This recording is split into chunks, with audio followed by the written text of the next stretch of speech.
ഇന്നൊരു മോൾക്ക് ബ്രേസ്ലെറ്റ് ഉണ്ടാക്കുന്ന വീഡിയോ ആണ് കേട്ടോ. ആള് എനിക്ക് തോന്നുന്നു ഒരാഴ്ചയായിട്ടുണ്ടാവും എന്നോട് ഇങ്ങനെ ഒരു ബ്രേസ്ലെറ്റ് ഉണ്ടാക്കാൻ ആവശ്യപ്പെട്ടിട്ട്.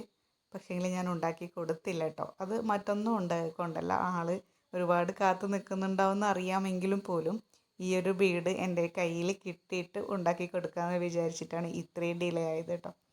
അപ്പോൾ ഇതൊരു ക്യൂട്ട് തോന്നില്ലേ, ഒരു പൂച്ചക്കുട്ടി അല്ലെങ്കിൽ ഒരു ടെഡ്ഡി ബിയർ ഫേസ് ഒക്കെ തോന്നില്ലേ. അപ്പോൾ മോൾക്ക് എന്തായാലും ഇഷ്ടപ്പെടും എന്ന് ഞാൻ വിചാരിക്കുന്നു.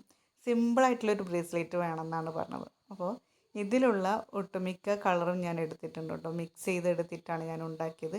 കുട്ടികൾക്ക് അങ്ങനെ എന്താ പറയുക, മിക്സഡ് കളർ അല്ലെങ്കിൽ ഒരു കളർഫുൾ ആയിരിക്കുന്ന മെറ്റീരിയൽ അല്ലെങ്കിൽ ഒരു ഇതിൻ്റെ കൂടി ഭയങ്കര ഒരു ഇഷ്ടമായിരിക്കില്ലേ. അതുകൊണ്ട് തന്നെ എൻ്റെ കയ്യിലുള്ള ഈ ഒരു ബീഡിൻ്റെ കളക്ഷനിലുള്ള എല്ലാ കളറും ഞാൻ മിക്സ് ചെയ്തിട്ടാണ് എടുത്തിട്ടുള്ളത്. പിന്നെ ഇതിൻ്റെ സെൻറ്ററിൽ ഞാൻ ഒരു കുഞ്ഞു ബീഡ് ഇടുന്നുണ്ട്, അത് ഗ്രീൻ. എല്ലാം ഫുള്ളായിട്ടും ഗ്രീൻ മാത്രമേ യൂസ് ചെയ്തിട്ടുള്ളൂ. അങ്ങനെ ഓരോന്നും കോർത്ത് വെച്ചു, നല്ല രീതിക്ക് കെട്ടി ഗമ്മിട്ട് ഒട്ടിച്ച് വെച്ചിട്ടുണ്ട്. സിമ്പിളാണ് ഇത് കോർത്തെടുക്കുന്നത് എന്ന് മാത്രമേ ഉള്ളൂ കേട്ടോ. ഇതിന് കൂടുതൽ ഡീറ്റെയിൽ ആയിട്ടൊന്നും പറയാനില്ല. ഈ ഒരു ബീഡ് കോർത്ത് എടുക്കുന്നു എന്നാണ്. പിന്നെ ഈ ഒരു ബീഡിൻ്റെ ഡീറ്റെയിൽസ് അറിയണമെങ്കിൽ എനിക്കൊന്ന് കമൻറ്റ് ചെയ്യുക. എനിക്ക് എപ്പോഴും ഇങ്ങനെ പറയാൻ വയ്യ.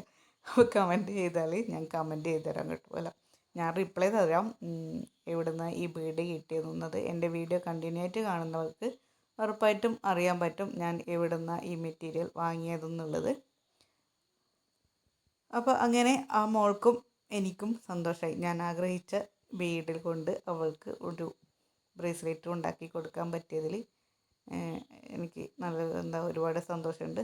ആളും സന്തോഷവതിയായിരിക്കും എന്ന് വിചാരിക്കുന്നു.